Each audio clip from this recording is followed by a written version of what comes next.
What's up guys, so today we're going to be talking about external monitors. Do you need one? Why do you need one? What is the whole point of them? Let's jump right into it.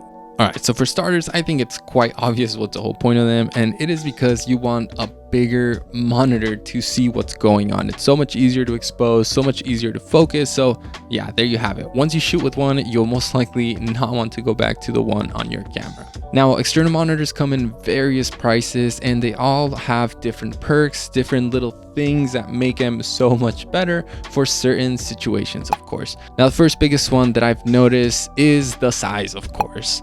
The bigger the size, the more expensive it will be. Of course, the higher the quality, 4K or 8K. I don't even know if there's 8K to be honest, but higher resolution that you get on the monitor will yield a higher price. Now, since we're already talking about the screen, let's jump into the brightness. The brighter the monitor is, the more expensive it will be, because some of these monitors you can actually go in broad daylight and you won't even need a sun hood. For the most part, there are certain parts where of course you catch too many reflections and it's almost impossible to see. So keep that in mind.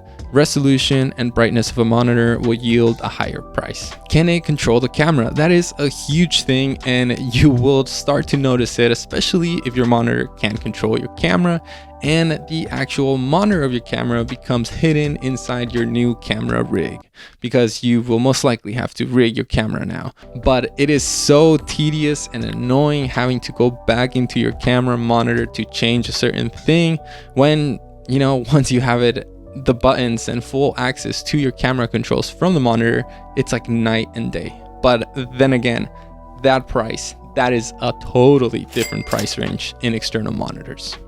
I personally don't own one. I've used one at the company where I work with. That's how I know how amazing they can be. Yeah. Now, the next one got me really annoyed at Atomos. I can't believe they actually charge you $100 for a sun hood. And I believe I've mentioned these in a previous video. I currently own an Atomos Shinobi and I got a Tarion monitor, which came with the actual sun hood, and it's only like $130. Contrary, I can't say that. On the other hand, the Atomos will charge you $100 in order to get a sun hood for their monitors.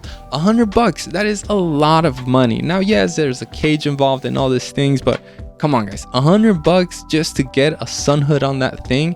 When you have the sun right above you and you have really, really harsh light reflecting off the monitor, it is the biggest pet peeve that you do not have a sun hood for that. And $100, I think that's just overkill, guys. Come on.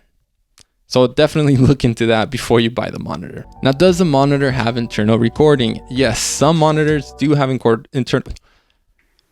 Now, does the monitor have internal recording? That is another feature that takes, you know, another toll on the price. And if you really want that backup coming from the monitor, what kind of inputs and outputs does it have? Now, if you're going to work and you're going to have a director's monitor or a client's monitor, you need to have some HDMI out or SDI out, because you need something to send the signal to your transmitter. Now, unless your camera has it, but I don't think you can get that out of an A7 III, right? So now we're looking at another level, mostly cinema cameras where they have an SDI out and all that, but you really want to have it on the monitor because now you can get that.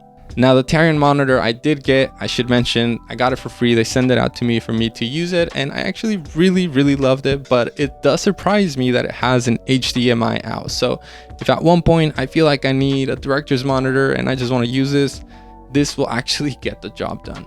Now, touchscreen, yes, there are some touchscreen monitors, and again, it's extra expensive. Now, I've used the smallHD with a Komodo, and that does have touchscreen, and it is so nice to just pinch into a subject and check out the area, how focused it is. It's just so nice to have the touch functions, you know, just instead of messing with all these buttons, you just slide, swipe, and do all that good stuff. Of course, the dragons, back to the red dragon that we also have where I work, it is also touchscreen, but it's a little bit more finicky. So yeah, sometimes it's good, sometimes it's bad, but that will also add to the price. So keep that in mind. Now, at this point, you're probably bored out of your mind and probably more confused than when you got here, especially if this is the first monitor you're going to buy. Now, the key features that I highly suggest is false color and focus peaking. That's it. That's all I use my monitor for. as of this point. Now, yes, you can do overlays in order to match certain frames.